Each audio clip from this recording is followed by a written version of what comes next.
الرجیم اعوذ باللہ من الشیطان الرجیم بسم اللہ الرحمن الرحیم۔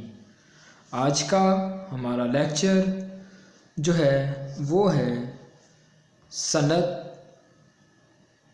کے بارے میں، چند اہم اسناد کے بارے میں ہم پڑھیں گے کہ ہمارے اردو میں اسناد کا استعمال،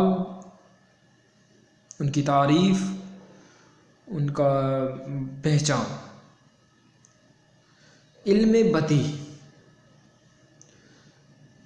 کیا ہے اور ہم ان کی وضاحت کیسے کر سکتے ہیں، ہم ان کے جانچ پڑتال کیسے کر سکتے ہیں، یہ زیادہ تر جو ہیں تشریح میں ہم ان کے حوالہ جات بھی دے سکتے ہیں۔ ہمیں پتہ ہونا چاہیے کہ یہ چیزیں کیسے کیسے اور کہاں کہاں استعمال کی جاتی ہیں۔ تو ہم اپنا باقاعدہ لیکچر شروع کرتے ہیں۔ علم بدیع، بدیع کے معنی اچھوتے اور نادر کے ہیں، انوکھا۔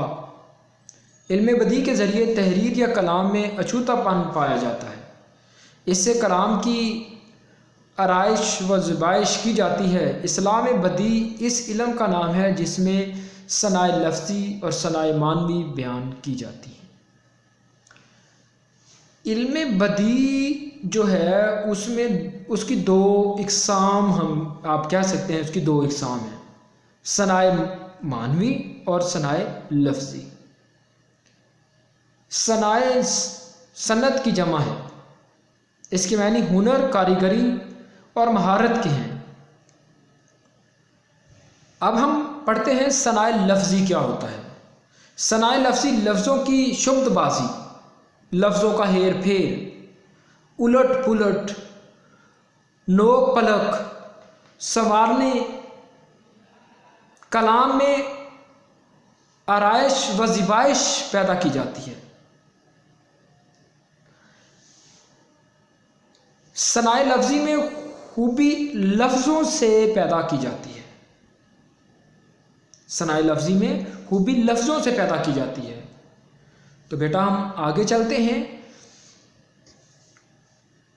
صنائع لفظی میں خوبی لفظوں سے پیدا کی جاتی ہے۔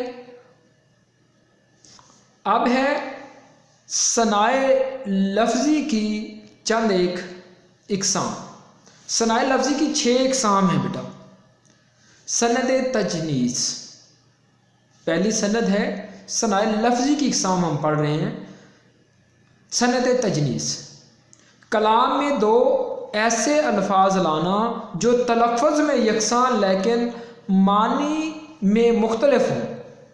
مثلا تم رات کو نہ آئے جو اپنے قرار پر، یہ ظلم تو نے کیا کیا اس بے قرار پر۔ پہلے اگر ہم دیکھیں، پہلا قرار جو ہے اس کا مطلب وعدہ ہے، دوسرا قرار چین کے معنی میں آ گیا، آرام کے معنی میں آ گیا۔ تو یہ اس سند کو کلام میں دو ایسے الفاظ لانا جو تلفظ میں یکساں لیکن معنوی لحاظ سے مختلف ہوں، انہیں اس شعر کو ہم کیا کہیں گے؟ سند تجنیس کہیں گے۔ امید ہے آپ کی سمجھ میں آ گیا ہوگا۔ اس کے بعد دوسرا ہے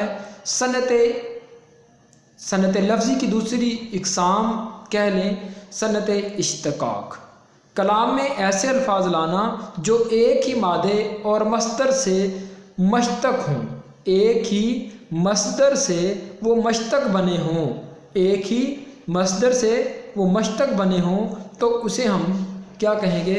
اسے کہیں گے کلامی۔ مثلا ہم دیکھتے ہیں کہ اس کی مثال دیکھتے ہیں، وقت کی لوح غیر فانی ہے، حرف مٹتے نہیں مٹانے سے، حرف مٹتے نہیں مٹانے سے۔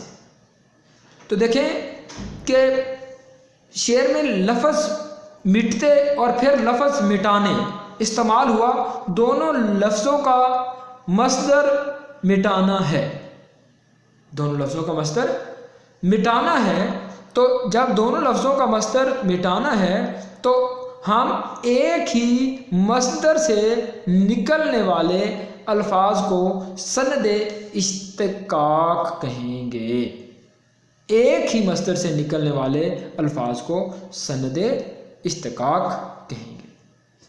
اس کے بعد بیٹا تیسری جو سند لفظی کی قسم ہے وہ ہے سند تکرار لفظی۔ کلام میں ایک ہی لفظ کو دو بار لانا، کلام میں ایک ہی لفظ کو دو بار لانا سند تکرار لفظی ہے۔ مثلا پتا پتا بوٹا بوٹا حال ہمارا جانے ہے، جانے نہ جانے گل ہی نہ جانے باغ تو سارا جانے ہے۔ اب اوپر دی گئی شعری مثال میں پتا پتا اور بوٹا بوٹا کے الفاظ سے سند تکرار پیدا کی گئی ہے تو ہم اسے سند تکرار کہیں گے۔ امید ہے آپ کو سمجھ آ گئی ہوگی، بہت آسان یہ اسناد ہیں۔ اس کے بعد سند ترسیح، کلام میں دو مصرے لانا جن میں دوسرے مصرے کے الفاظ پہلے مصرے کے الفاظ کے برابر ہوں، ہم وزن اور ہم قافیہ ہوں۔ مثلا ہمت غفلت، نے اب دیکھیں میں پہلے شعر پڑھتا ہوں۔ ہمت نے میری مجھے اڑایا، غفلت نے تیری مجھے چھڑایا۔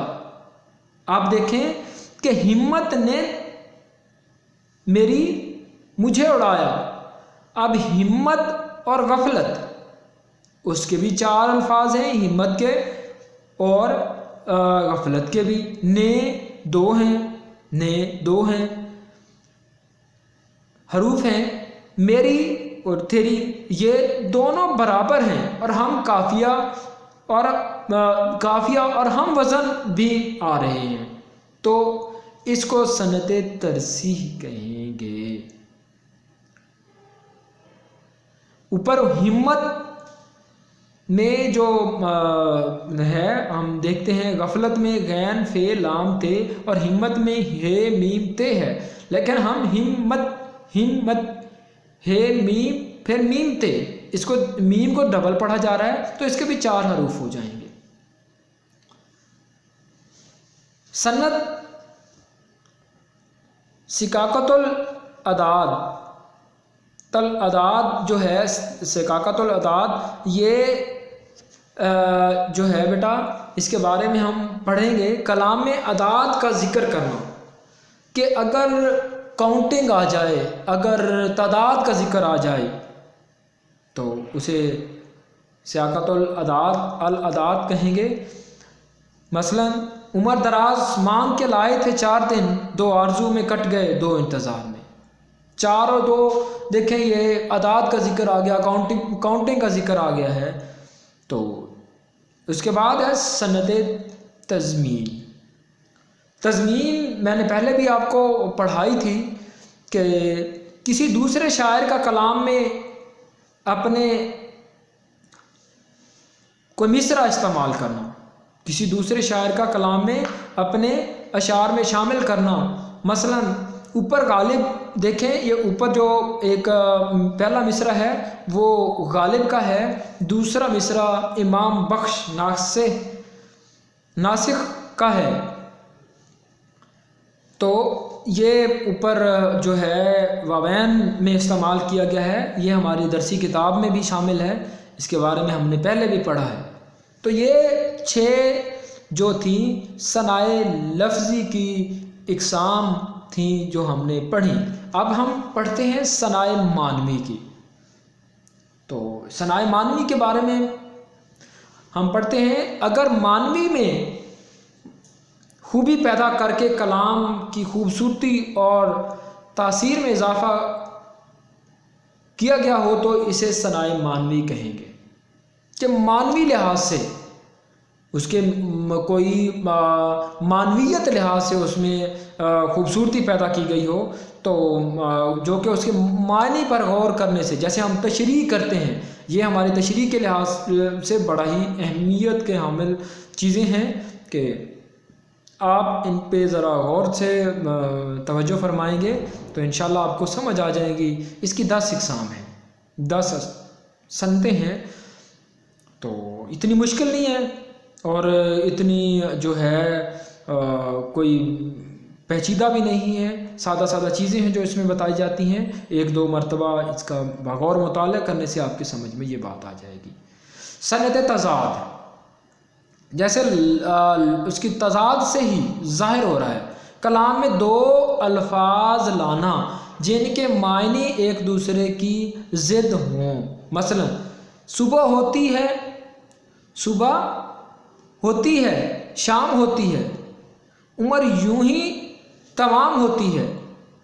اب صبح اور شام یہ دونوں ایک دوسرے کے تضاد ہیں کہ کسی شعر میں اگر تضاد کا آ جائے، ذکر آ جائے تو اسے ہم سند تضاد کہیں گے۔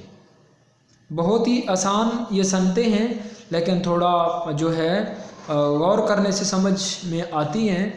اس کے بعد سند ایہام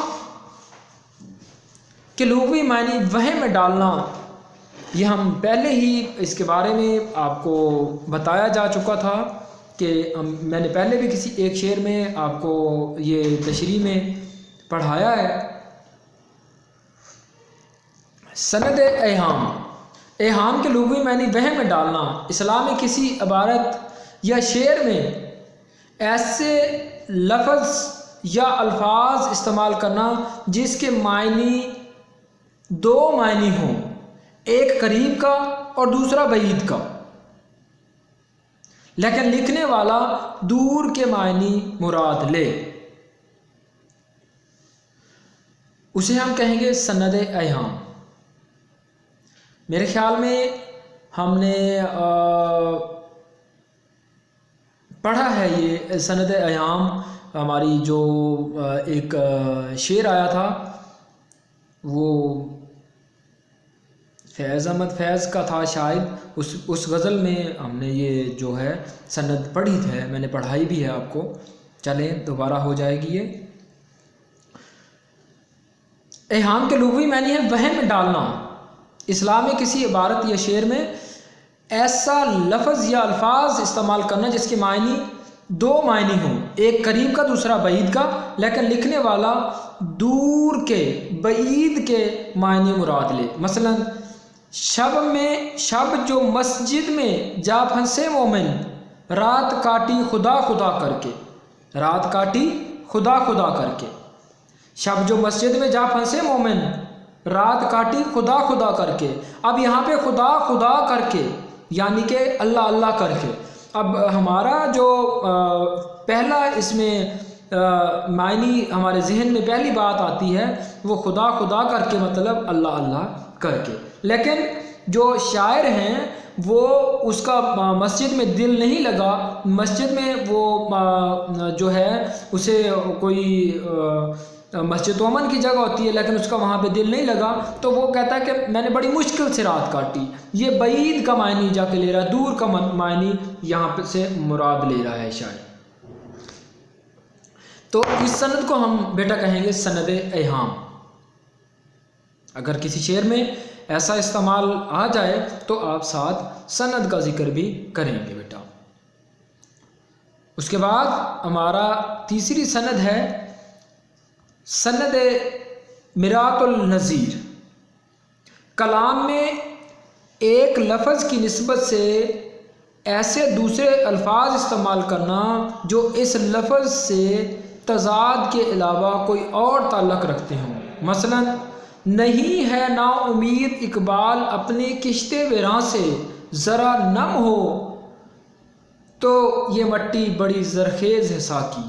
اب یہ ساری کھیتی باڑی کے بارے میں بات کر رہا ہے، زمین جو کاشتکاری کی بات کر رہا ہے، تو تضاد نہیں ہے، سارا شعر کا تعلق ایک وہ زمینی تعلق بنا دیا کہ زمین، مٹی، زرخیز، یہ کشت ویراں، یہ ساری جو ہے زرخیزی کی بات کر گیا۔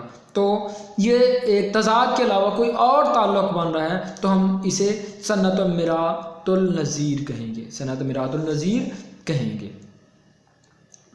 اس کے بعد سند لف و نشر، سند لف و نشر بھی ہم پہلے پڑھ چکے ہیں۔ سند لف کا مطلب لپیٹنا، نشر کا مطلب یہ آرزو تھی تجھے گل کے روبرو کرتے، ہم اور بلبلیں بےتاب گفتگو کرتے۔ اب یہ ہم نے پہلے بھی سند پڑھی ہے، کلام میں پہلے دو یا دو سے زائد چیزوں کا ذکر کیا جائے، پھر ان کی مناسبت سے اور تعلق رکھنے والی اتنی ہی چیزوں کا ذکر کیا جائے۔ کلام میں پہلے جن چیزوں کا ذکر کیا جائے وہ لف اور بعد میں آنے والی چیزوں کو نشر کہلاتی ہیں۔ لف کا مطلب ہوتا ہے بیٹا لپیٹنا، اور نشر کا مطلب ہوتا ہے پھیلانا۔ تیرے آزاد بندوں کی نہ یہ دنیا نہ وہ دنیا، یہاں مرنے کی پابندی وہاں جینے کی پابندی۔ اقبال نے اس شعر میں یہ دنیا کی مناسبت سے مرنے کی پابندی اور وہ دنیا کے تعلق سے جینے کی پابندی کا ذکر کیا ہے کہ یہاں تیرے آزاد بندوں کی نہ یہ دنیا نہ وہ دنیا۔ بات ختم کر دی اس نے، بات اس نے لف کر دی۔ اس کے بعد دوسرے مصرے میں وہ نشر کر رہا ہے، یہاں مرنے کی پابندی وہاں جینے کی پابندی۔ اب جب ہم پابندی کی بات کریں گے تو بھائی پابندی کی بات کریں گے تو پھر وہ بات پہ بحث ہوگی، بحث و تکرار ہوگا، وہ بات بڑھے گی، تو یہ سند لف و نشر کہلائے گی۔ لازمی نہیں ہے کہ ہر شعر میں سند کا استعمال کیا جائے، لیکن جو چند اشعار میں سند کا استعمال بھی ہوتا ہے، آپ کی سمجھ میں جو ایگزیکٹ آئے، جو ایگزیکٹ جب آپ کو پتہ چلے تو آپ پھر ہی اس کی بارے میں لکھیے گا، ادروائز آپ ایسے ہی جو ہے ایک غلط لکھنے سے بہتر ہے نہ لکھیں۔ اس کے بعد حسن تعلیل، کلام میں کسی بات کی کوئی نئی اور انوکھی وجہ بیان کی جائے جو اس کی اصل وجہ نہ ہو۔ کلام میں کسی بات کی کوئی نئی اور انوکھی وجہ بیان کی جائے جو اس کی اصل وجہ نہ ہو، اسے شاعرانہ علت بھی کہا جاتا ہے۔ مثلا